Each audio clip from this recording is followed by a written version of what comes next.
You're now tuned into another episode of Gam and Mz Podcast. I am Gam, and of course, I got my sidekick, my co-host, Mz Gogetta. And tonight, y'all, we have a special guest by the name of Dr. Xavier Scott. So, how are you, sir? I'm good. I can't complain.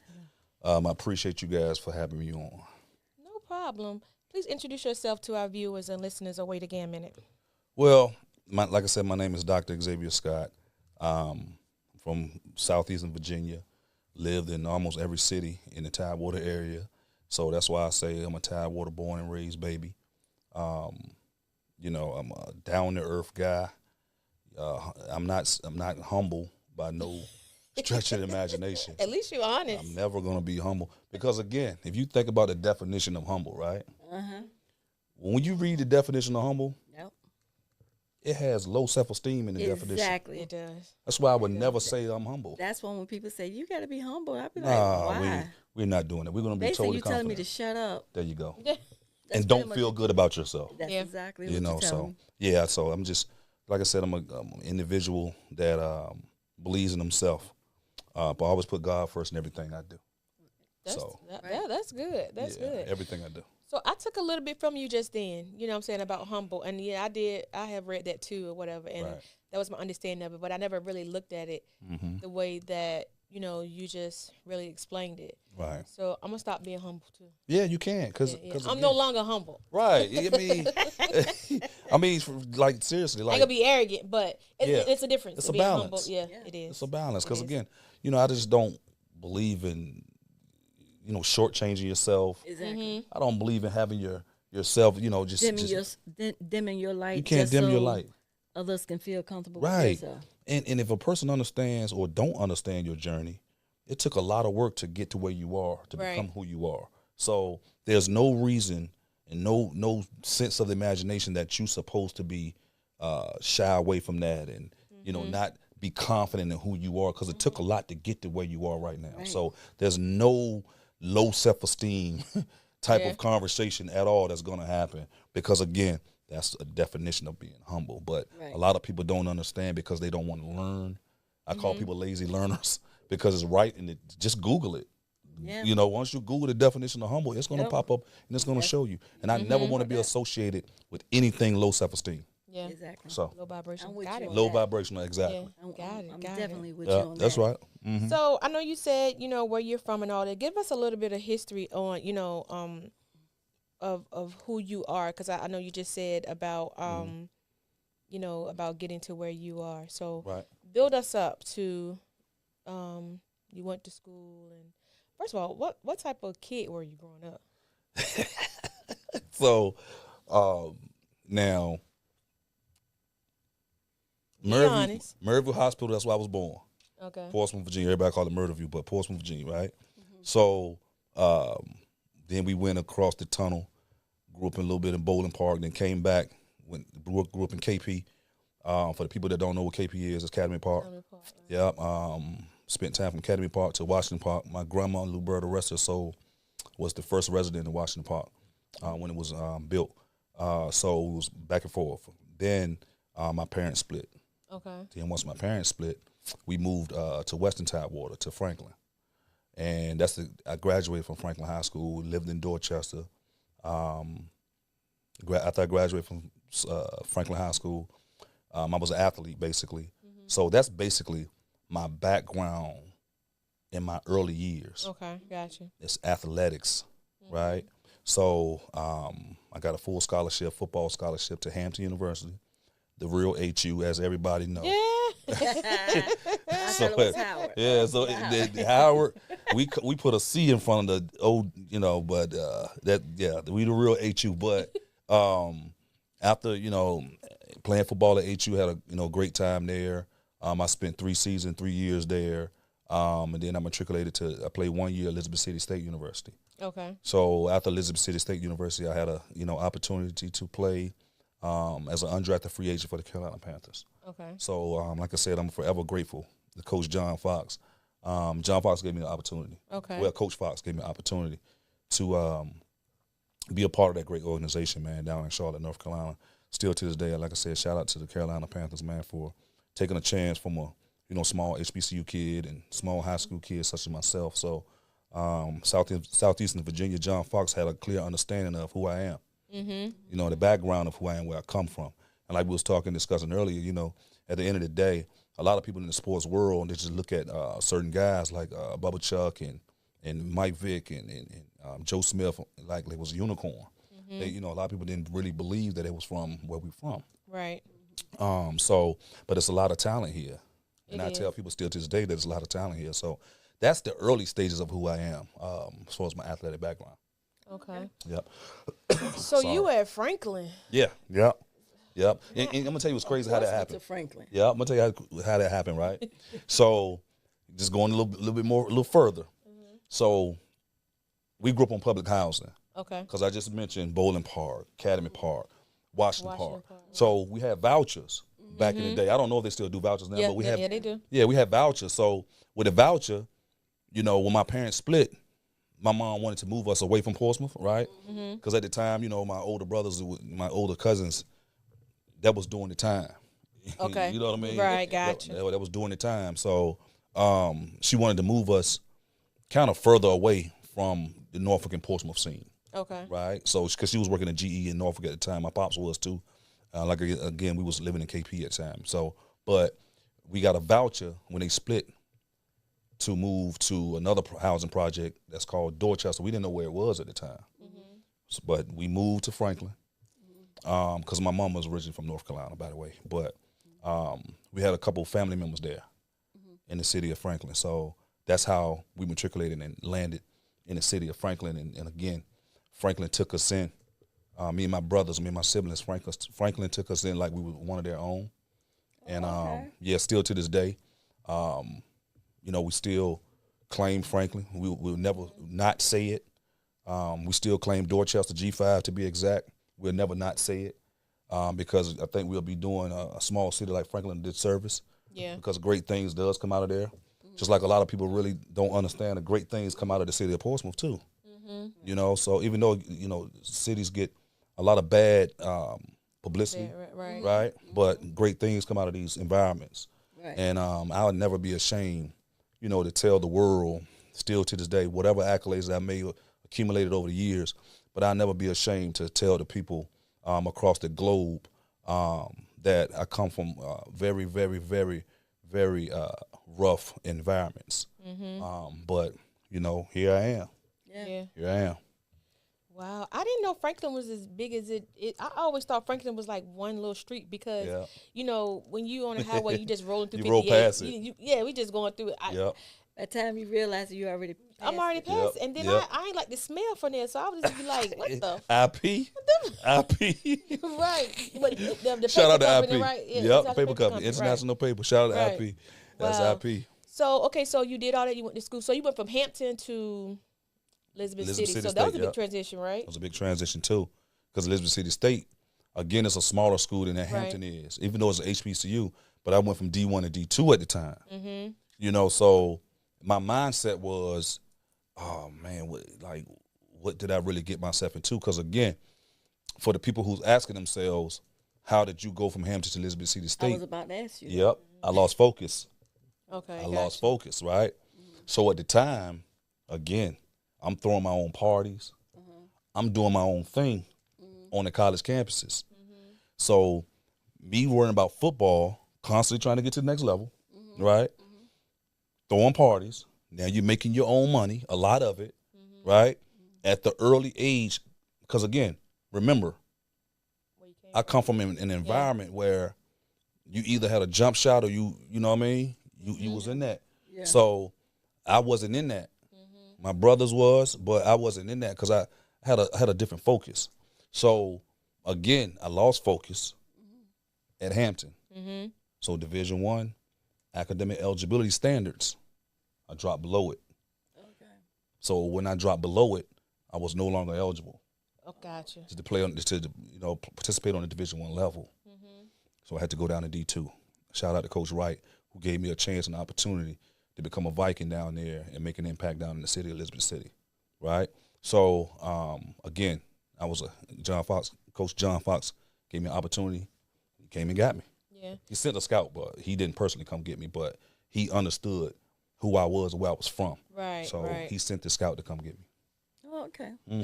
That's good though. Yeah. Because you know, a lot of people feel like, you know, I know a lot of athletes, they, you know, everybody wanted to go D1. Right. You know what I'm saying? But everybody's not fortunate to Right. go. Right. So it seems like, you know, from talking to you earlier, everything was pretty much how it happened for you was how it was designed to happen. And I truly believe that because I believe in divine order.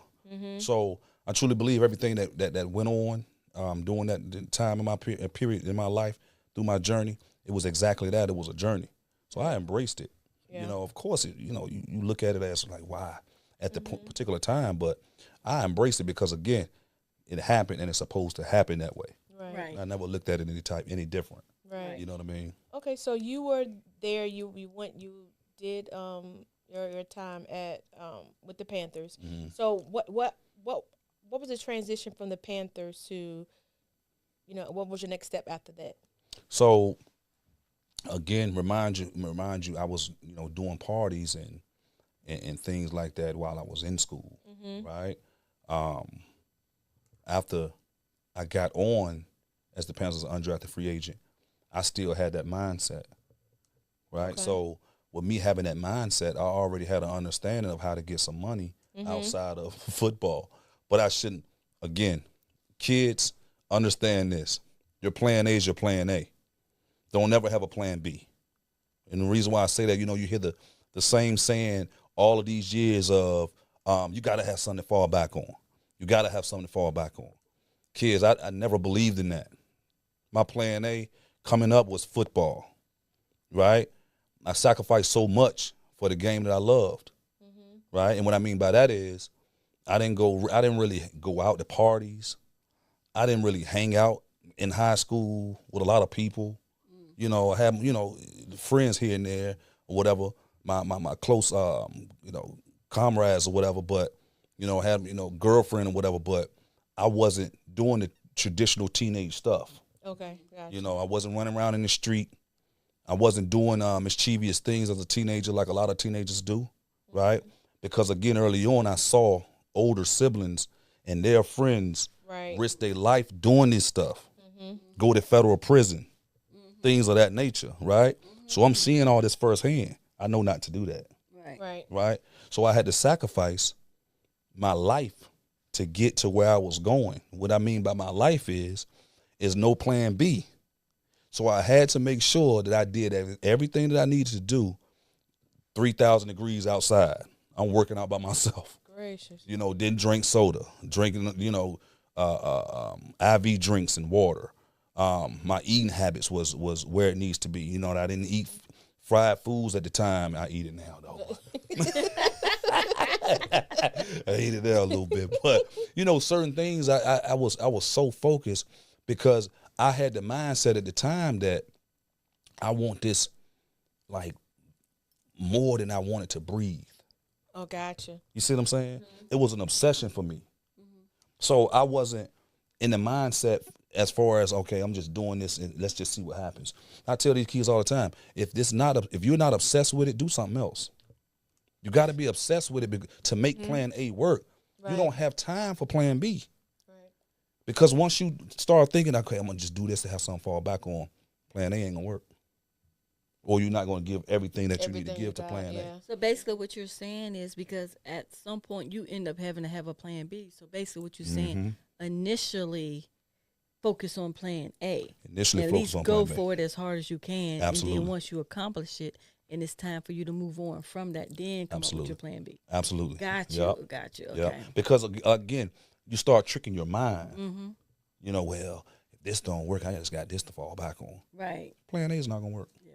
That's why you got to be obsessed with it. Yeah. So.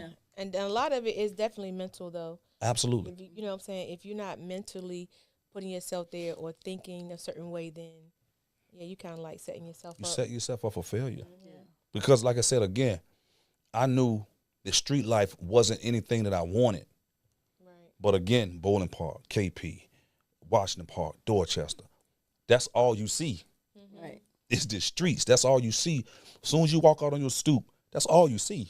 Sure, yeah, your environment, yeah. You say to yourself, do I want to be a product of it? Right, absolutely. You know what I That's mean? it. And so many people fell victim because it was a product of it. And then you I be just thinking wasn't about your plan A. There after you go. You fail. After you fail. You know what I mean? You be like, dang, if I would have just stayed focused. There you go. Stay I focused. probably could be up here watching myself There play you go. like I'm watching, Yep. there you go. this person or this person I grew up with, Mhm, went to right. school with. Yep. You know? I get it. I totally get it. Because like I said, I was passionate about it. Yeah. And I just made it my life.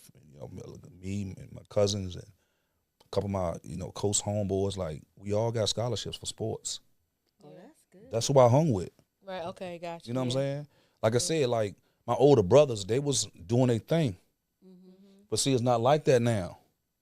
You got these older guys that's encouraging these kids to do foolishness, right? That's true. So at that time, my older siblings and the people that was in my environment, they kept us away from that.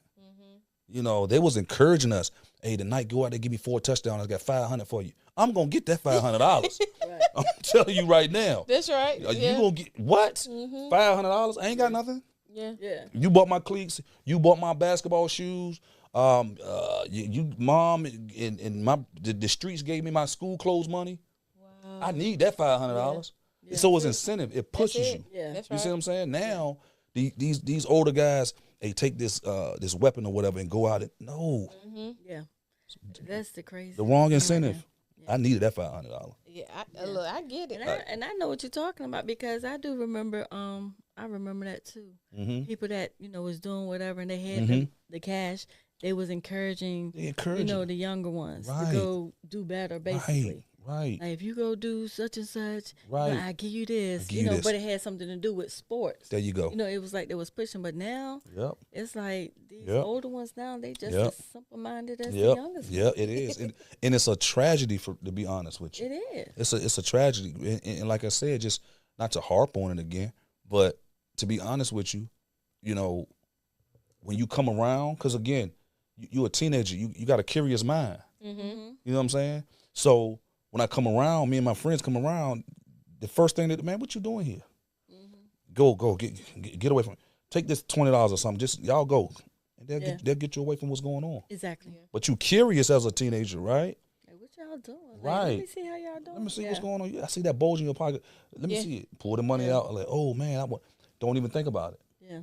But But now, here, take this and go run this down. That's what happens. Yeah. And it's just unfortunate that the children fall victim to that. You know what I'm saying? It's no more 3 letters. It's no more NFL. There's no more that life. I don't have a job anymore. So again, doing my transition in school and college and all that, I've built strong, reputable relationships, and still to this day I have relationships with these people. All right. So at the time, Jason Jeter, Delonte Murphy, Rashawn Casey, which is everybody knows Envy, Drew, which is everybody knows Baby Drew. Like, I went to school with all these people, right? So I'm in Charlotte at this time now, living, getting, like I said, I'm cut already from the team, but the club scene has picked up for me while I was still playing, but trying to make sure I mentally transition while I'm physically playing, right? So the transition wasn't hard when I'm full-time now at the clubs. So I'm promoting the clubs. Shout out to Orlando, too, because Orlando owned a lot of clubs in the city of Charlotte. And he the one turned me on to every club in the city, right? I'm talking about every club in the city. So I built the bond with him through football. Okay. He didn't play, but he allowed me to live out my vision of my transition, because I told him my transition was one day when me and my teammates just went to one of his spots off of Empire. I think it was called Empire off Independence Road, right? So once I told him about that, come on, we'll try it out. Just bring your teammates or whatever through. So when I did that, it was simple for me, because the only thing I did was just ask my teammates to go out with me that night. Right.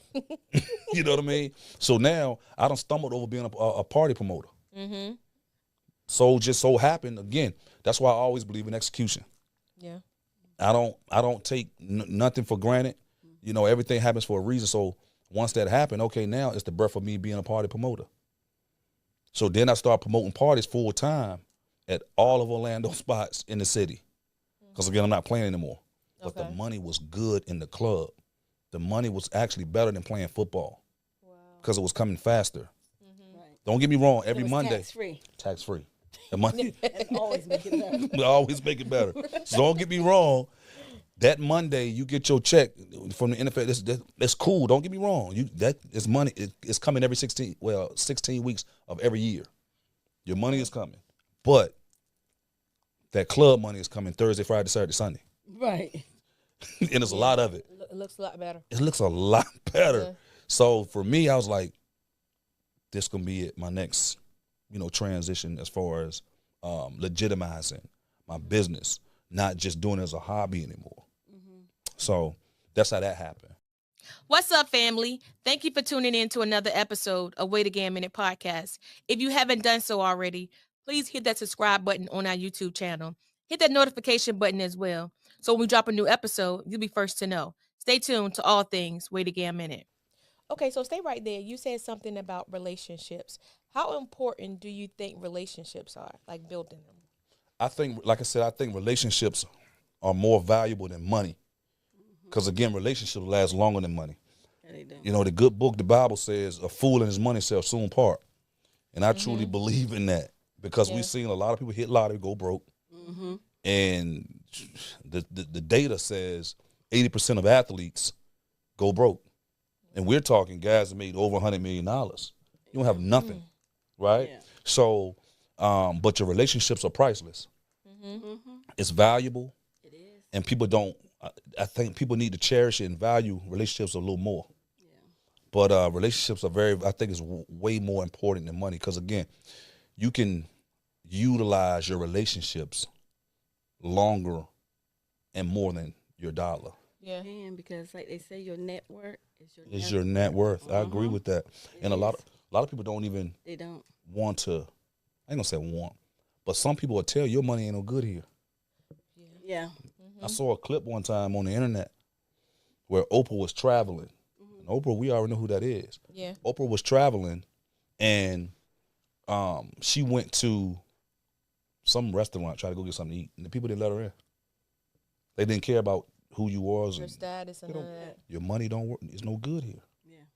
So that's another testament that people value it too much. I saw that too. Yep. They didn't even let her in. And they was like, do you know what? And people was like, the restaurant was getting like a lot of backlash. Right. Because people was like, do you know who that is? Yep. Do you know who that is? And Oprah tried to boycott it and stuff. But they didn't, they didn't really know who she was. Right. But on the flip side of that, had they had let her in, that could have been a connection for them, right? And more business. And more business, right? Just by letting her in there. Just by letting her in there. Yep. Oh, Oprah been here. Yeah. Oh, I'm going. You know that restaurant? I'm the going Oprah there. went to right. Yep. But they didn't understand the value of the relationship. They could have built a relationship with her just by letting her in to eat. Yep. But on the flip side of that coin, because it was a small restaurant. It was right. A chain restaurant. It was like a little small, little mom and pop restaurant. So that could have been. That was like close. There you go. Yeah. Right. You know what I'm saying? So you had close. Yep. A close contact with her where you could have like introduced yourself. Right. Talked about your business. Right. Gave her like certain foods. Right. Told her the best thing to eat. There you go. You create a meal after her name. Right. Could have did so much stuff. Exactly, just for her being there. Just for her being there. And especially if she would have liked it. First thing she would say, well, I ate here at Mom and Pop Diner. Right, there you go. And that would have been, and for some people, it's just a word. It's just a word. And it's just, and it's just like, grows like wildfire. That's like free advertisement right Free there. advertisement. Yeah. Just because of that. But a lot of people, I've learned over the years, a lot of people don't understand that. I have actually had a conversation with someone before. And I was telling them, I was like, well, sometimes you do have to be in certain rooms and mix and mingle in that way. And they was like, oh, and they was calling it bougie and fake and that. Right. Well, it might be all of that to you because you don't understand it. Right. And it could really be all of that. Right. But at the same time, just being in the room sometimes and meeting people or not knowing who you might bump into. Like we was in the same room and we bumped into you. Bumped into each other, that's right. And then you said, hey, I hit you up. And I was like, huh? Yeah. But the point is, I'm like, and then we got to talking because I saw your ring. That's right.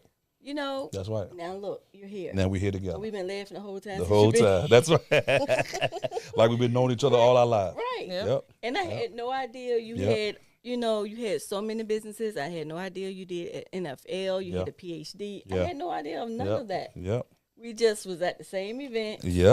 Started talking. And you tried to talk junk. You were trying to talk a little trash. You see how that works? You know what? You tried to talk a little trash. I'm going to go ahead and throw that out there. You see how that works? You tried it. You know what I'm saying?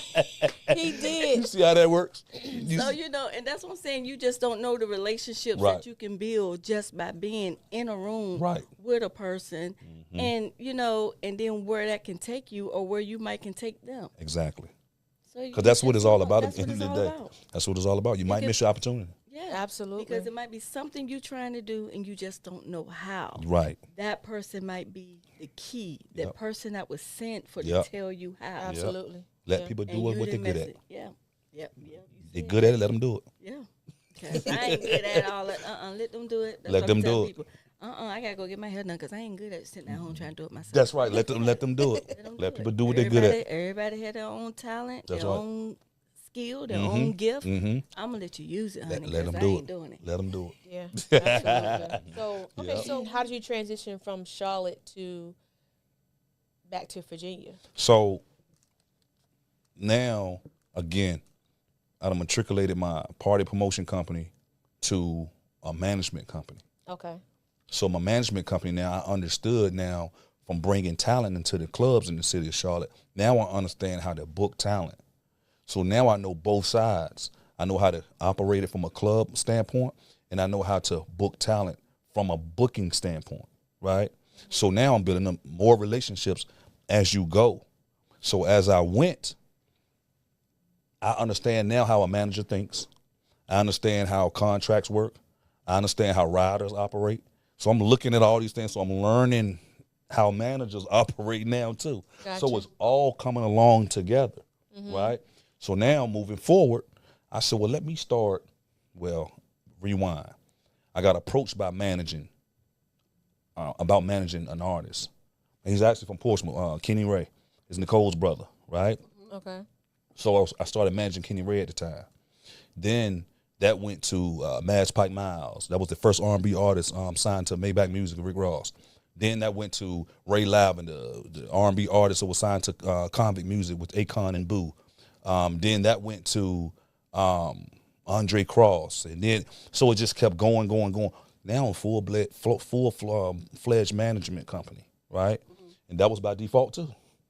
So by default. Yeah, most of my ventures has always been trial and error and by default, right? Because again, I just don't believe in sitting back, waiting, reading all these daggone books and all this literature, and I do read a lot, by the way, but I just that's a disclaimer. Yeah, that's my disclaimer. I do read a lot. However, I believe more in execution versus information, because you get tricked a lot by information. Yeah. Because a lot of this information now, especially on the internet, most of it is wrong.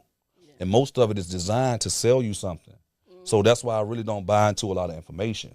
Yeah. So I believe in execution.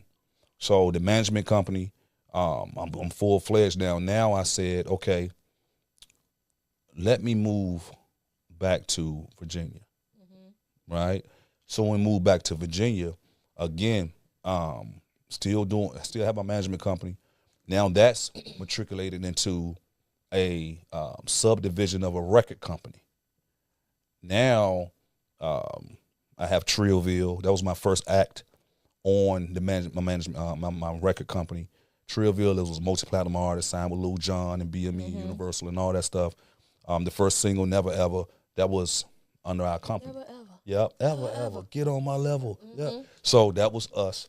Some cut, all them records, that was us. So now, again, by default, the record company is birthed. Okay. And for your listeners or whatever, and for your viewers, it's Man Up Music with a Z, MUZIK, MANNUP So you can Google it and see all the history and the things that took place and transpired during that era and during that time. Blood Raw, was signed to CTE, Young Jesus Company. So just a lot of these artists. So again, now I'm managing artists now at a higher level because everything I want to do, I always want to do it in an elite level, right? Because I'm focused on plan A.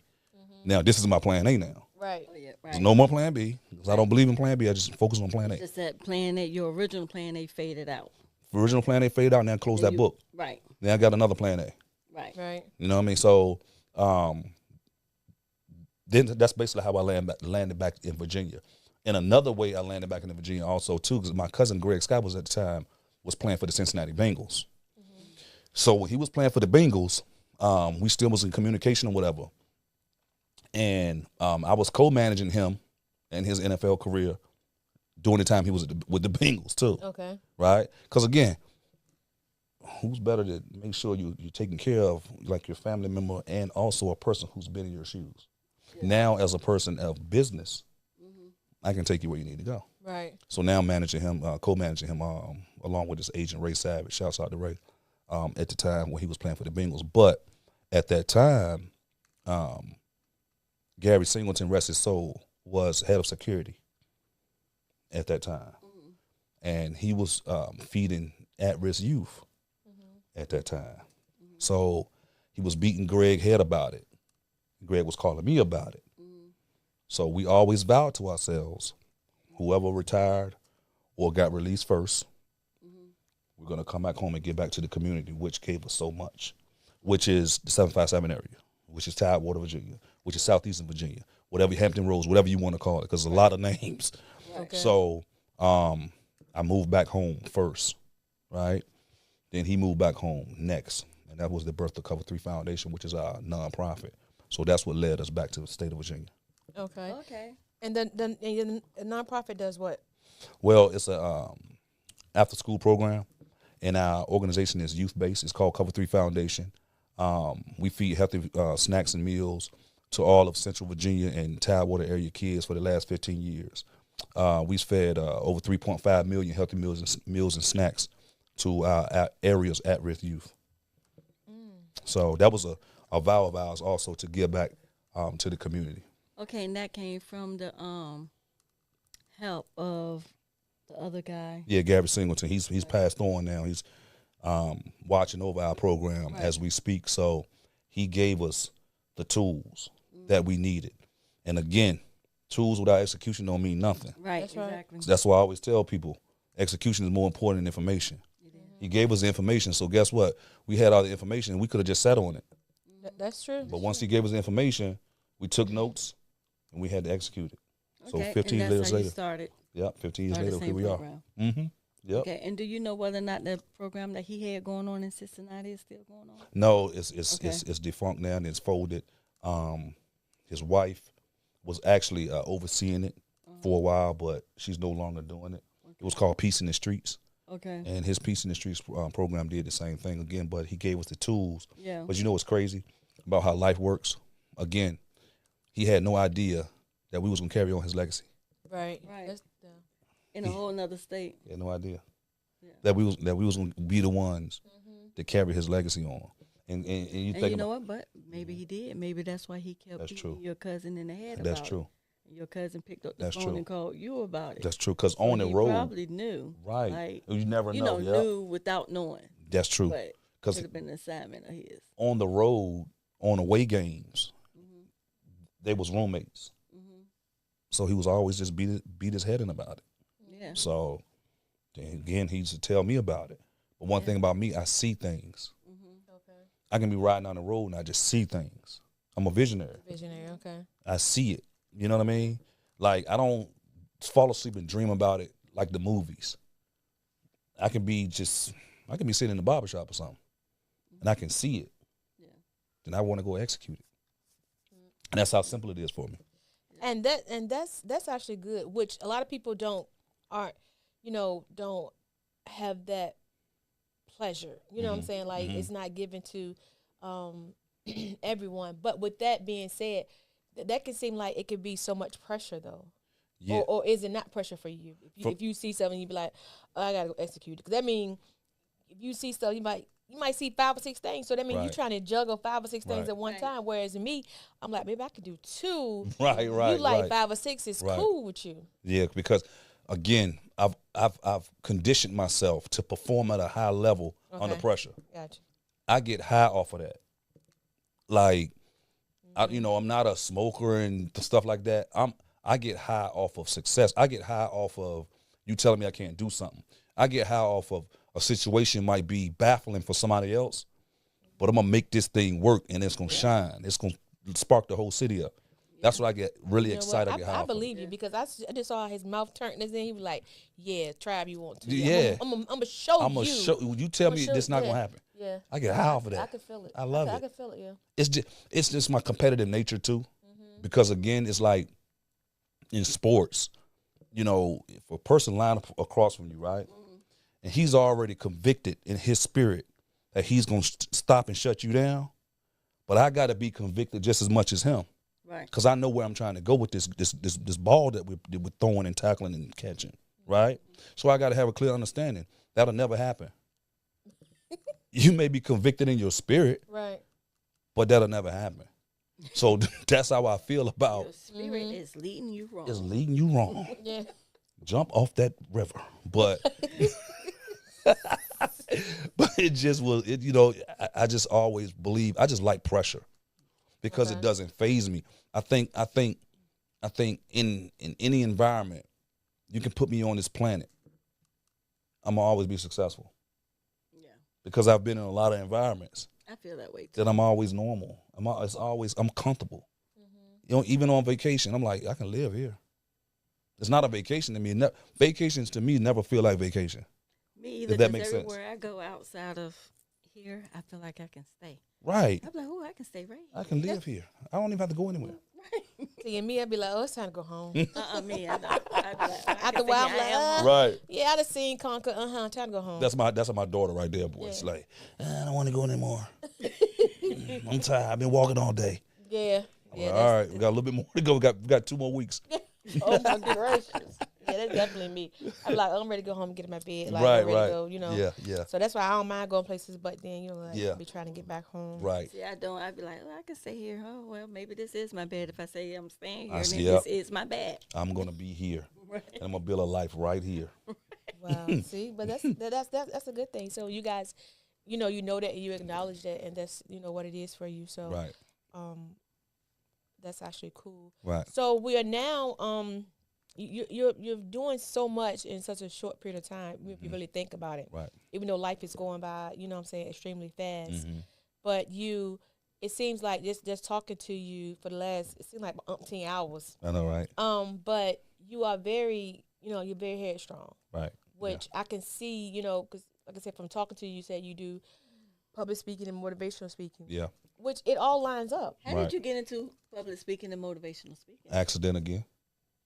You keep saying accident. It's no Right. daggone accident. You're in it because that's what. Yeah. That's what. But okay, so how did you end up with your first speaking engagement? Like, how was it an accident? Now, Someone had to call you and say, "Hey, you want to speak?" Or you had to call and say, yeah, "Hey, that I'm happened. gonna speak." That happened. So, this was probably 16, 15.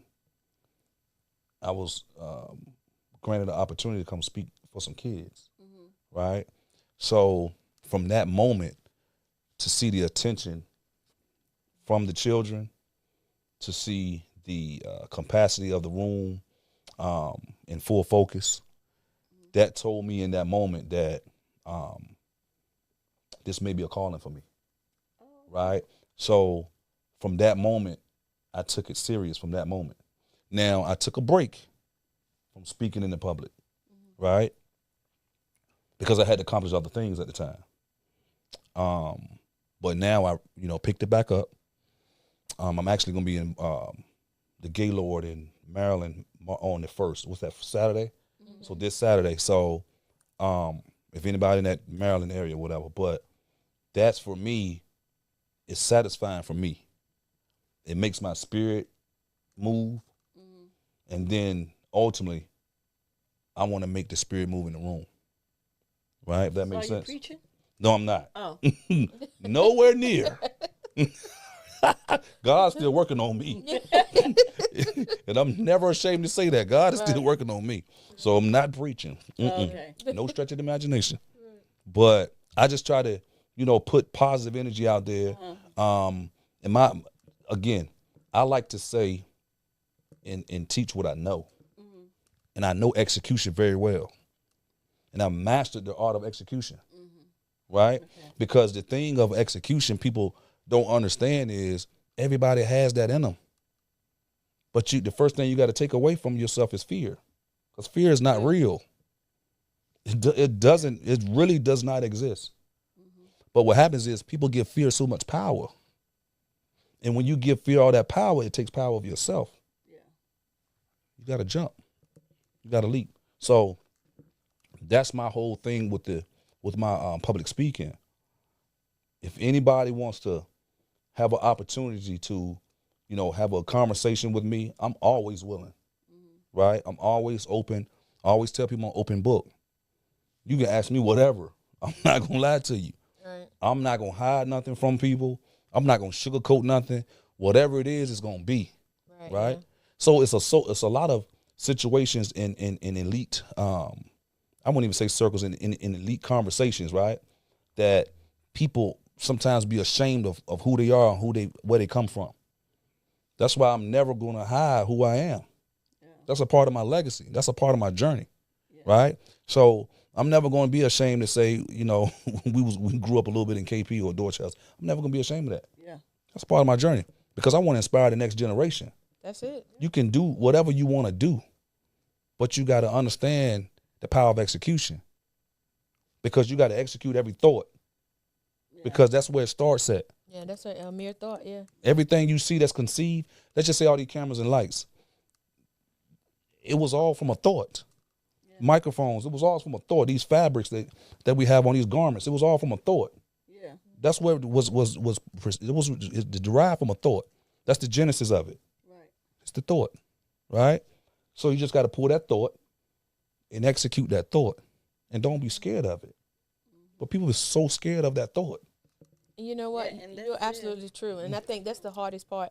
So I tell people a lot of times, they be like, oh, I want to start a podcast. Oh, I want to do this. Right. The hardest part is starting. The hardest part is starting. The hardest part is starting. So once you start, before you know it, you're a couple of weeks in, a couple of months, there you go. A year. There and you know, and you're still trying to figure everything out. But you actually did it. There you go. Versus not, you know what I'm saying? And if you make a mistake, so what? That's it. If something don't come out like it's supposed to, so what? So what? Fix it and keep moving. Yeah. And you learn from it. On a loss, it's a lesson. Yeah. And I believe some people are afraid of, I don't think the starting is the part. I think the possibility of the success. People are scared of success too. Yeah. See a whole lot. That's true. Yeah. That's people true. don't want that. Money right there. They want it, but they don't want to do what they don't want to do it. They want to do it. So they want it's you to almost do like, it. well, do you really want it? Because why can't you just do what you need? They want you to do it. Right. Yeah. I want this to happen, but well, can you do that? They want you to do it. Yeah. That's crazy. That's absolutely true. When you think about it, because it's like, oh, I'll do it, but you do know it's coming with me, though, right? There you go. you do know that I'm going to take it and keep it right. That's right, because they want you to do it. Yeah. I got a cousin that does credit or whatever, and he been in finance for a long time, but people call him a lot, right? And he give them instructions or whatever, but then they go and do what they want to do. So I'm like, first of all, you didn't believe in the instructions that you were just given, right? Because you was hoping and praying, client, that he was going to do it for you. Yeah, right. Yeah. You know what I'm saying? You and you just do it. There you go. Yeah. Now, it's cool. Don't get me wrong. Delegation is an art, too. The art of delegation. You know, you got to understand how to delegate as well. Yeah. But some things, you have to do it. Yeah. But most things, if you understand the art of delegation, yes, I want you to do it. But a lot of people not built like that. Yeah, and they don't want to pay for it either. So they don't want to do that either. Right. So and the sad part is like even like do the work. Yep. You want me to do it, yep. but you don't want to pay me either. Don't want to pay for it. So it's a lot of don'ts you got. A whole lot of don'ts. Yeah. There you go. We got to do some do's. Which don'ts is a whole lot of limitations. A lot of limitations. So it's just like when you said about how your cousin doing the credit and stuff or whatever. It's like, okay, if you don't want to do it and you pay me to do it and I do it, guess what? 9 times out of 10, you can be right back. You be right back anyways. Right back. You know? Because you haven't grasped the concept of what you need to do in order for it to keep going. Right. You know what I'm saying? So that's going to be an easy, quick turnover right there. And there's an art to that too. Yeah. You know, and people, like I said, people overlook a lot of execution, but it's an art to all of it. Yeah. And it's a skill set. You know what I'm saying? Because I had a friend of mine, he was an old teammate of mine, but he asked me, like, man, when do you sleep? I'm like, I get the same amount of sleep everybody else does. But I believe in the art of delegation. And I believe in, again, execution. Because if I say I want to get into real estate, right, I'm not going to put all these hours into trying to get into real estate, right? I'm going to turn my money into the slave. You're the realtor. That's what you do. I'm not doing that. Right. Does that make sense? You know what I'm saying? I'm not doing that. You're the realtor. You the one who went to school for this. I'm not going to school for it. I'm not going to try to get licensed for it. I'm not doing that, right? So we're going to put this paper together. We're going to invest and get this investment property together. But you do it. Yeah. My money going to be the slave for me. My money going to work 24 hours a day. Yeah. I still sleep. Yeah. But the art of delegation is that's your field. Yeah. That's not my field. And that's funny that you say that because I was talking to a relative, and they basically said that nowadays, they was like, well, I don't really go out there and pave the pavement and look. You can look, and then when you find it, I can do all the paperwork. And I was like, they want you to do the work. See? Right. See? So if I'm going to look. Right. If I'm going to do all the searching and looking and riding around and pulling it up and all that. Right. Then I don't get the part of the calling you after. You don't need the commission.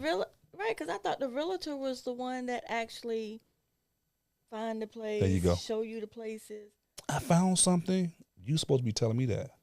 Right. But I'm calling you saying, hey, I found something. Right. I found something, Mr. Realtor. Mr. Realtor, and I'm the client.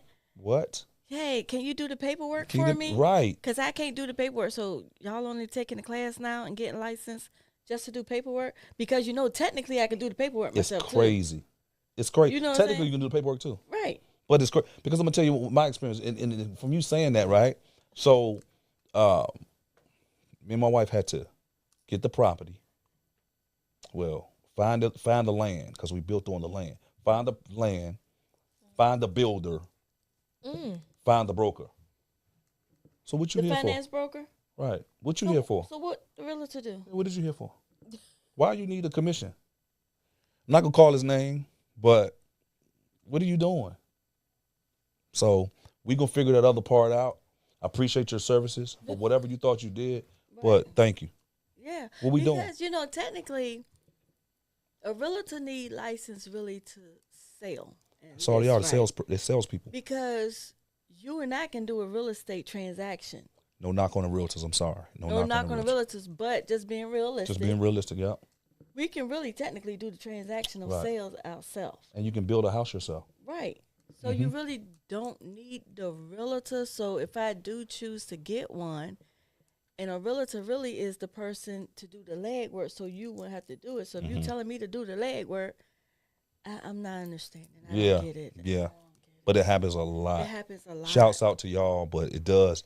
It happens a lot. Shouts out to the ones that's really doing a whole lot. But, hey. I mean, I think it's like with any profession, though. Like, you have your lazy ones, and that's basically what it is. Yeah. It's a person just lazy. They don't want to do the work, but they want to reap the benefits. That's a lot going on. You know what I'm saying? So that's just, I think just what it is. Yeah.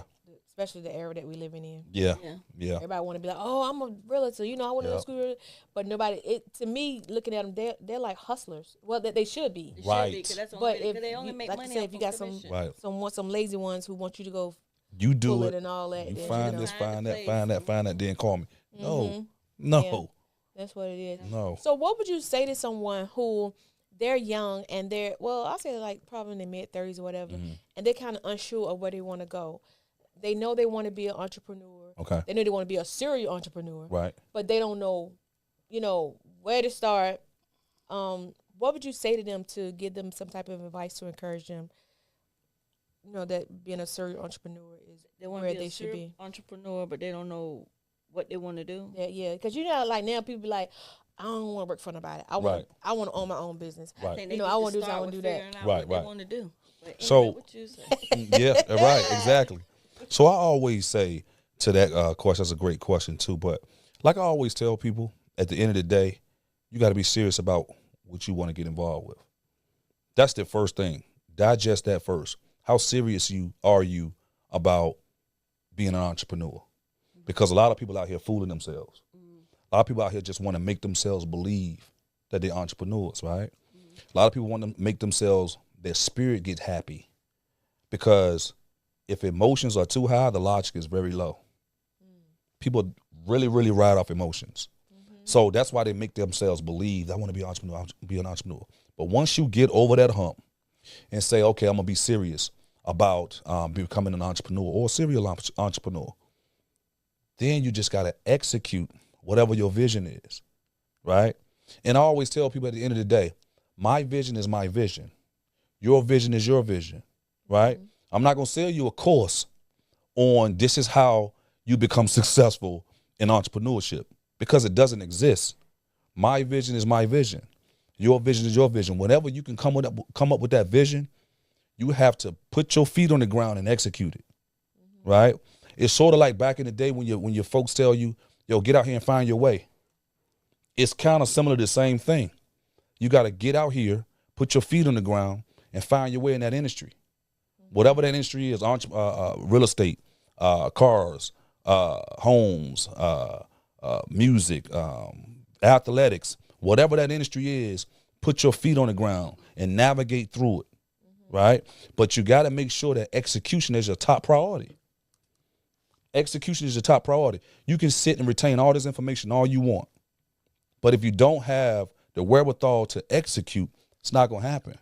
Yeah, you're going to be like a sitting duck. Yeah, because again, my vision is my vision. So I'm not going to give you a blueprint totally of how I did it, because it's unfair to you. True. Yeah, that's right, true. because it might not be their vision. Right. It's unfair to you.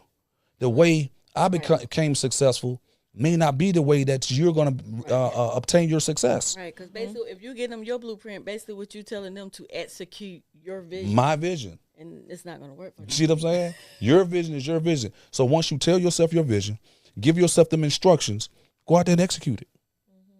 In that order, right? Because again, I see people all the time, and no knock on no one. There's no knock on no one.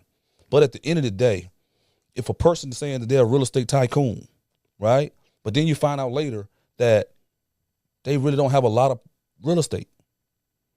And I'm not taking nothing away from anybody, right?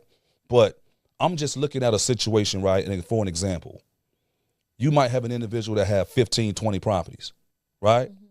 To some people, that's a lot. To some people, you may be a real estate entrepreneur, a real estate tycoon to some people, right? With 20, 30 properties. But to other people, in actuality, you just have rental homes.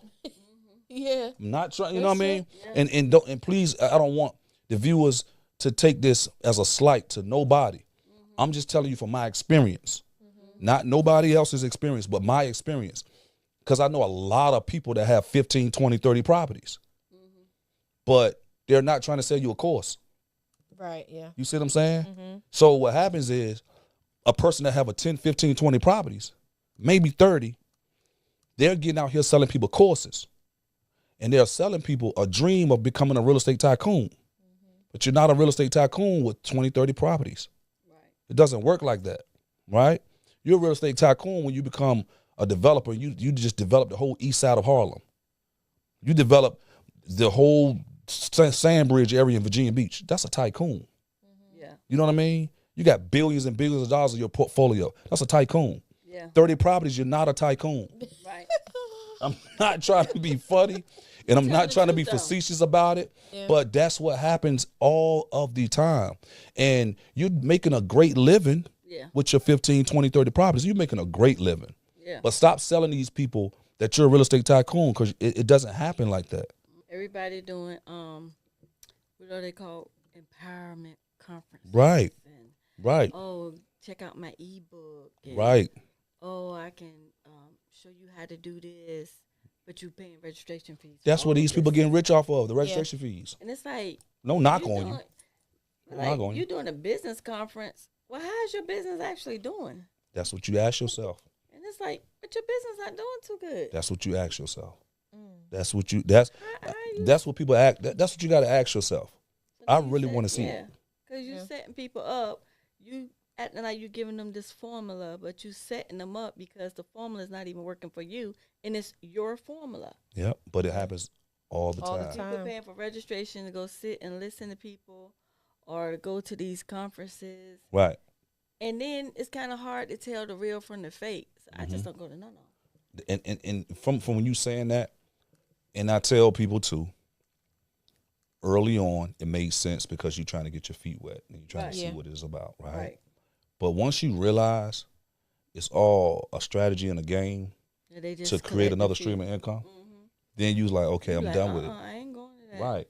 And a lot of conferences now. Y'all paying how much to go there? There you go.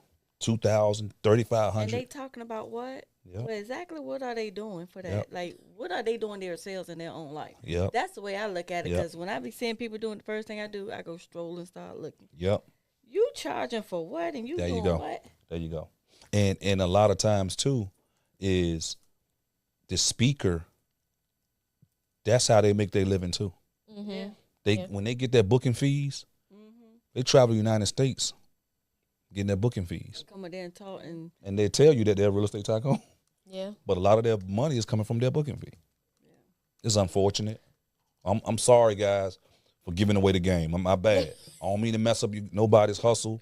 I don't mean to cramp nobody's game. I'm sorry, but at the end of the day, it just is what it is. It is. It is what it is. That's absolutely true. Culture shock.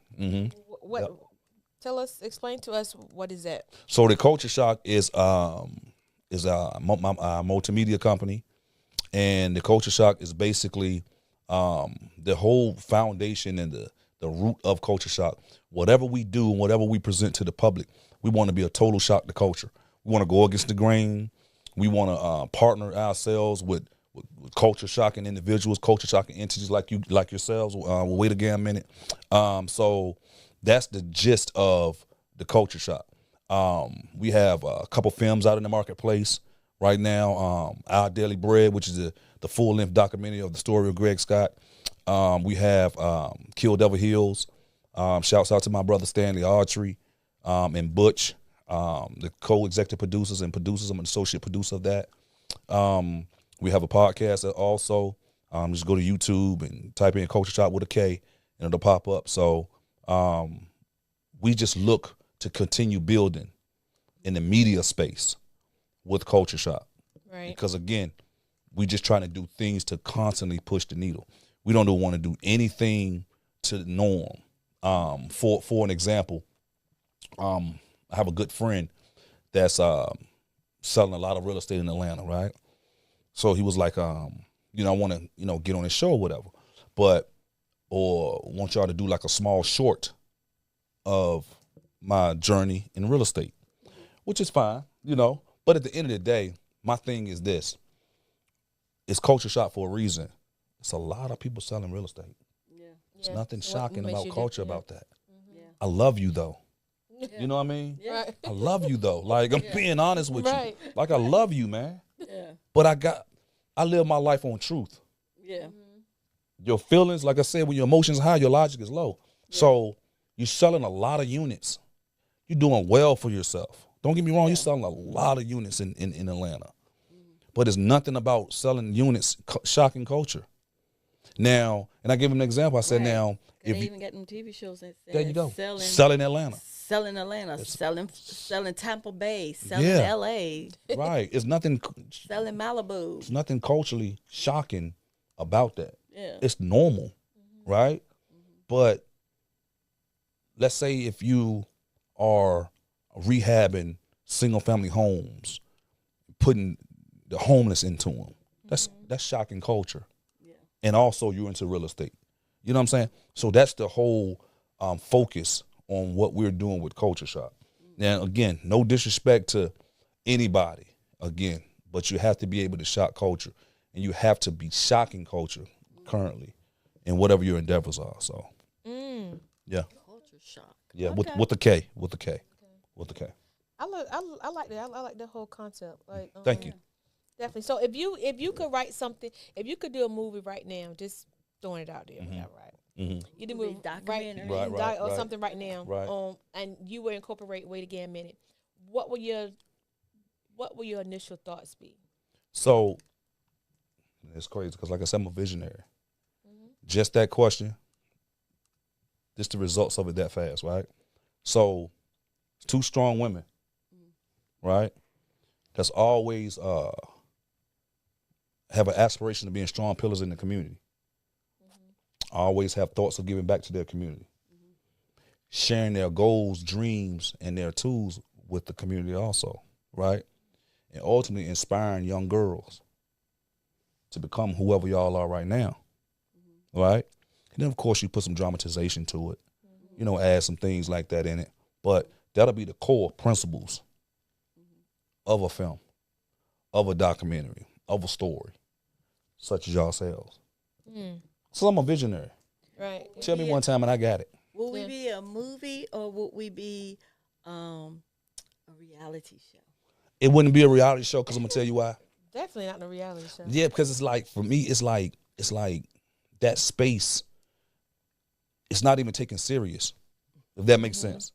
That reality show space, it's like, networks are paying mega dollars to have our people make fools of themselves. Exploit them, yeah. Right. Yeah. So let's say we shoot a pilot for that, right? Pilot with 3 episodes or whatever to it. A network might be say, well, we'll give y'all $10 million for this, but you got to add that. That's what they're doing now. Yeah. So it's like, do we really want that? And we can actually tell the full story the way we want to tell it. Right. Yeah. That's why I believe. And then own the rights and everything. There you go. I believe in ownership. Ownership. That's right. Because like I was telling you about the company earlier with the movie star that owns the company. Can't say it, but the movie star that owns the company that we did our partnership deal with for our daily bread. Like, again, I don't care who you are. I don't care what you've done. I don't care nothing about it because I've never been starstruck, right? Because, again, my light shines bright on its own. Right. So whatever room I step in, the light it's gonna explode. So I'm never gonna be starstruck, right? Right. So that entity with that movie star that owns the company, him and his family, the money didn't come back right. So with the money not coming back right, we had to get attorneys involved to separate from each other, right? So again, everything has to align. Right. Everything has to align. And if everything doesn't align correctly, you got to stand firm. And you got to do what's right for yourself and your business and your entity and your partners. That's right. No matter who it is. Exactly. I don't care if it's Tyler Perry. Bro, if it's not right, it's not right. I don't care who you are. Because why would I allow you to jerk me, my partners around? And this is our vision. This belongs to us. It's ours. Right. Exactly. Well, this Tyler Perry, though, he can get you the exposure will come. Yeah. The money gonna come. Yeah, it'll come faster dealing with Tyler Perry. You can skip a lot of lines and cut a lot of corners. However, if the business isn't right, it isn't right. Yeah. Yeah. That's right. That's right. So whoever you are, no disrespect to anyone. Yeah. But again, you got to have supreme confidence in yourself and your ability. Absolutely true. I like that. Yeah, you got to have supreme confidence. Yeah, I definitely like that. So you've been doing this for how long now? Like, entrepreneurship? Since 2005. Okay. 20 years. 20 years. 20 years straight. Consecutive, no time off, no days off. So what's next for you? Continue building. Continue expanding my portfolio.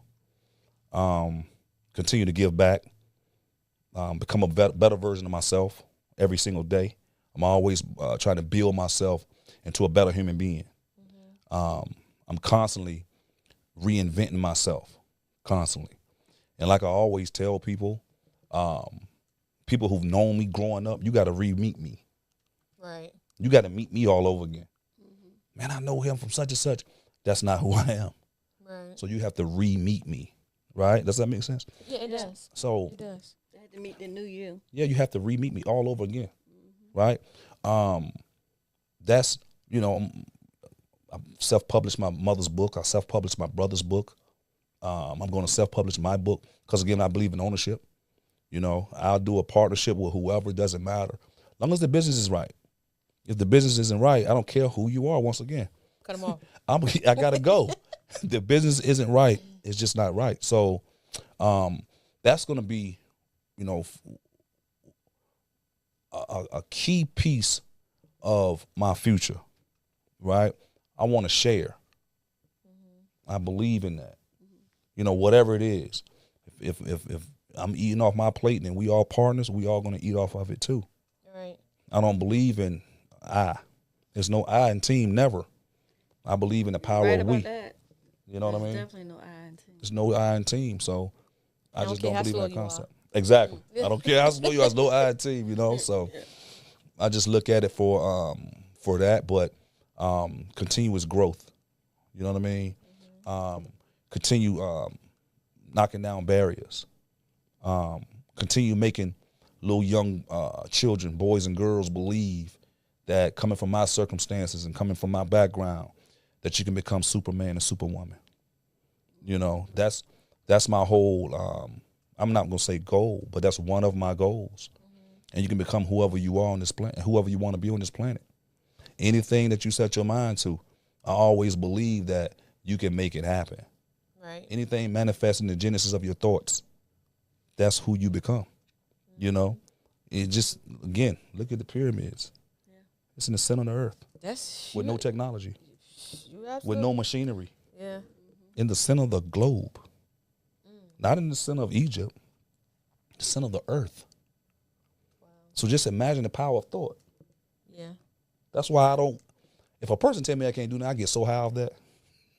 Like, oh no, you got. Oh my God, you got the wrong one. What? You got the wrong one, buddy. Let me watch this. Yeah. Just watch us work. Not me, but watch us work. You know what I mean? Yeah. Hey, Luke 17:21 is my favorite Bible verse. My favorite one. What is that? Behold, the kingdom of God is within you. I don't need no more verses. That's all I need. All you need. That's all I need. That tells me right there who I am and where my power is. Yeah. You know what I mean? So I don't get into all the other stuff. I don't get into that. Right. I get into Luke 17:21. I know that's right. That's how the pyramids were built. So we always ask our guests how their time has been since they've been away to Gam and Mz. You up next. So how has your time been? Man, I had a good time here. Sipping my good water. I told y'all earlier, y'all like family already. I'm comfortable here. And I'm just really, really blessed to share this space with y'all. Because I can tell I'm a vibrational person. I'm a spiritual person. I go by energy. Right. So I like the energy. Great energy. And you guys are doing a great job. Because like we was talking earlier, you invested in yourselves. You bet on yourself. Because just stepping into your production room, I said, yeah, they ain't playing. They ain't playing. They ain't playing. And just a thing for the podcast world, invest in yourselves. Because I see too much foolery out here in the podcast world. Just because it's okay, it's the cool thing to do, okay, cool. It's like a wave to some people, but some people, they take it serious. Yeah. That's absolutely true. Stop putting up your cell phone, going live on Facebook with all them echoes in the background talking about you got a podcast. You don't have a podcast. I love everybody, though. I love everybody. You are absolutely right. I love everybody. Because I look back at our first ones, I was like, oh my God, ain't no. Oh, for real, you did? I told him about our first one. Oh, but guess what? Look what we had. Yeah, the growth. It was the seriousness. The seriousness of it. And you guys took it serious. You invested in yourselves. Yeah. You know, listen, and there's no disrespect to people, right? But I'm very serious about who I am and where I'm trying to go, right? And everybody should, right? So don't invite me on your show and you got a phone up. And you want me to be a guest on your live? On your live? I'm sorry. I'm not. Listen, I love everybody. I cannot. One of my favorite slogans, I always put love in there. I love everybody. But I'm also truthful. don't do that to yourself.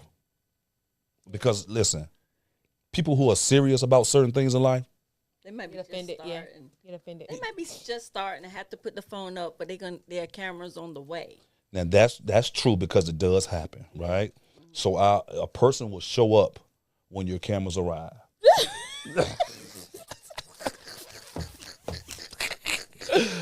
Oh man! Yeah. See, that's why I said we have a good time here. Yeah, so you say call you once the cameras arrive. Like don't start it till the cameras arrive. Yeah, because again, I'm a beautiful melanated brother. So if them lights ain't right, I'm greasy.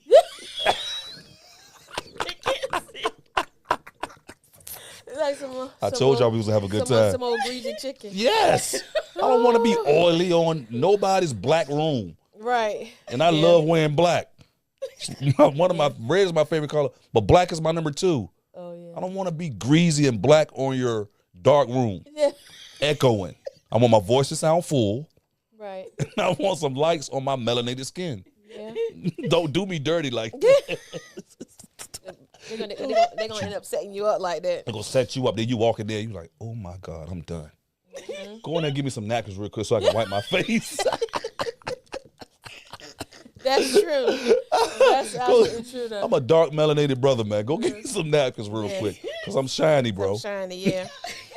I definitely get it. I get it, but you're definitely right though. You're definitely shiny. Like we laugh and joking, but and those who take it serious, you do get offended because I get offended. Right. Like very selective in where we go and who comes in. Right. You know what I'm saying? Right. Or whatever. So, and to each his own. Like to each his own. There's no knock on nobody though. Just just fun and games. Just for shits and giggles. Yeah, but I'm serious though. Yeah.